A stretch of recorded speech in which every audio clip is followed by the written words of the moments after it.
Marsh, our football side. We're here at the media day with Hopewell head coach Brandon Sneed. Coach, we were just saying we go back a long time. Man. Long time. Congratulations on Thank the you. job. What's it feel like being in the big seat? I mean, I think we all think we know what it's going to be like to be in the seat and have to make all the decisions. And it's going to be great. And some days it is, and some days you want to have everybody leave you alone. So luckily so far, though, it's been a lot more good days than other days. I think like today being the first day and everything we got to handle on the first day, paperwork and all that, today was a busy day. But even then, the chance to get on the field, have your team out there for practice was like, it felt good. So today was a big day. You know, you've done a lot. I got there in March. So, you know, you have time to, work with the kids, so I know everybody. It's good that way. But it's still different when it's the actual season starts. So today was my first day, like, in season. So that was a great feeling this morning. It was hard to sleep last night for sure. Yeah. You came up, the old school way. You Yep. grinded and you've been an assistant coach. Right. You've been an offensive coordinator. Defense coordinator. Yep. Learning so many things. Yep. What's the biggest lesson you learned in this journey to become a head coach? I think, first of all, I'd like to say that I was very lucky and blessed on my path. And I don't say that just because that's what people say, but, when you look at the guys I've worked for and all that, even going back as a player, I've been very blessed. So in high school, I played for Maurice Flowers, Pete Gilchrist, Scott Stein. I played for all those guys. So that's don't get much better than that for high school coaches in Charlotte. Then I get out and I coach with, Quentin Hines. I worked with Waddell first. That was my first ever year back in Charlotte. Then I go work for Barry Schufer for 7 years, right? What an experience. And I think probably the most underrated coach in Charlotte Mecklenburg history. Then I go, and I keep moving. I go work for Brian Hales, so I go to Butler. All right. Then I'm going to go out and I'm going to go work for Griner. I work for Sam Griner at Hickory Ridge for a little bit. Then I go work for Glenwood Fairby Advanced, go win a couple state titles.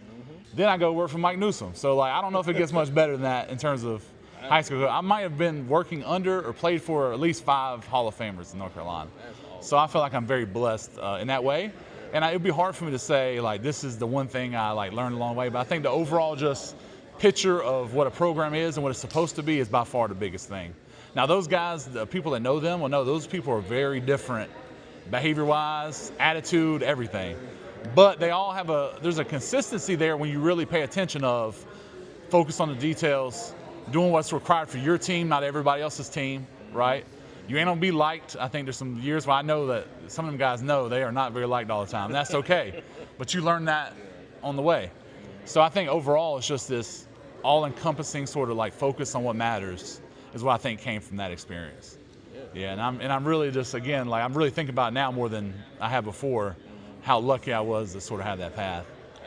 And I've seen other people say, I did the right way, I guess. I grinded through it, but I wouldn't have had it any other way. Because I might have been happier early. I might have got a job. I even had the opportunity to take jobs, but I think there's a reason it's the way they used to do it, you know what I'm saying?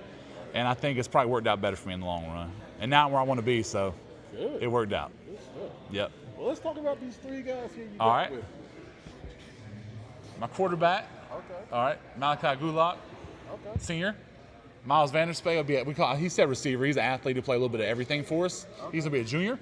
And then Randrez Lyons at the end will be playing interior D-line, 3 technique, some end, probably a little tight end as well for us. He's a senior as well. Okay. Yep. All right, good stuff, man. Well, let's pass the microphone Yep. to the quarterback here. There you go. All right, Malachi.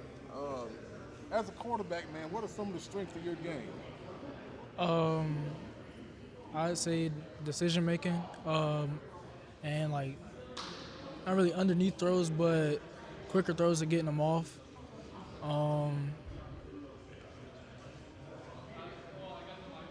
Strengths. You ain't gotta be humble, bro. I say how I can throw, and not only throw, but I can also, if I do have to, I can escape the pocket and get yards. I think that's about all. I like to joke with him that he's a quarterback turns into a fullback though, because he's not 230. He says 205 though, so. Well, that'll help you do it better. Yeah, absolutely. All right, let's pass to your teammate, man. All right, Mr. Athlete, man. What do you do best on the field? I think when I'm at receiver, one of my main strengths is speed and good hands. Okay. I think I'm good at finding open space and quick out of my routes. Another thing is I can play a lot of positions. I can play running back too. I can be put in the H-back spot. Play running back my freshman year, moved in and out of there. And on the defensive side of the ball, defense can be fun. Go and get some tackles and just playing everywhere. Okay, good. Well, let's go to Randrez here. So, big D lineman, man. What do you like most about playing defense? What I like the most is moving, blitzing, stunts.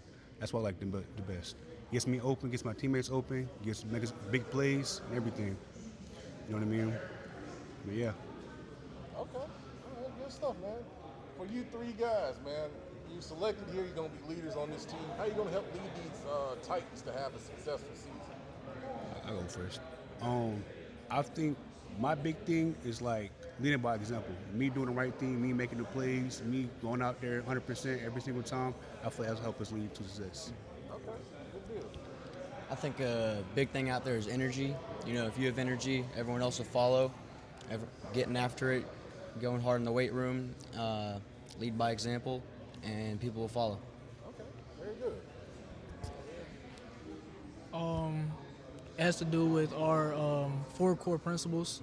I think effort is probably the biggest thing for our team. If we don't have effort, there's not much we can really do. But I think me being a leader, if I keep my head up and energy up, the rest of the team will follow with me. Okay, good. All right, last question. We're still on you guys. Okay. College football 26 just came out. Every player is rated in that game. What would your rating be in college football 26?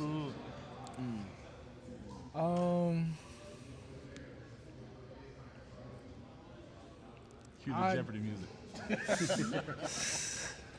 I go with either a low 70. Low 70. I go like either like a low 70 or like somewhere in the middle of 70 and 80, if it was me. He's not the plus though. Once he gets some more experience, he'll get the quick growth and improvement. I think Malachi was just being humble. I don't know exact number. I'd say somewhere high 80s, mid 90s. Okay. It'll be good. I like it. Let's go. I say, for me, I say 82. 82? 82 overall. That's very specific. I just feel like if I put all my strengths together, like my weaknesses, I just move 82. All right. These are the Hopewell Titans. Thank you guys. We appreciate the time. Good luck this season. Thank you. Appreciate it.